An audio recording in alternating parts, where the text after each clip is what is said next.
Hey, what's up guys? We'll see 69 here back at you. Welcome back to the channel. Well, this is it. Today's the day. I have been putting this off way too long. We're gonna fix these stupid exhaust manifolds and get them back on the old truck. Now I'm gonna try the old weld the nut trick to the stud, see if that works, but well, if that don't work, we're just gonna drill it out and tap it. Or we'll just make a big hole and put a little nut and bolt in it or something. But regardless, we got to get this done because we're not going to get any further on the old shitbox Chevy behind me. So I got Sparky set up behind me. So let's do this.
All right, guys. Well, it's been a few hours, but I can finally say mission accomplished.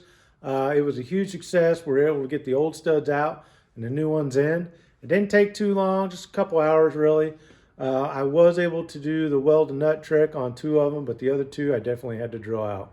I was able to use my cool new little tool that I got a while back from Amazon that works extremely well. So if you don't have that, definitely get you one. It's this Matthews Pro Pneumatics. What it is, really just put a socket. You can do 1/2 inch or you can do 3/8, and you just use a wrench and put it onto your air hammer, and the vibrations help get that loose. It worked really well getting the bolts out of the manifolds when it was on the engine. It probably won't work very good if the engine's in the car, but let me tell you, I didn't break a single one off on those heads, which was kind of nice. Now, I didn't end up using the heads anyway.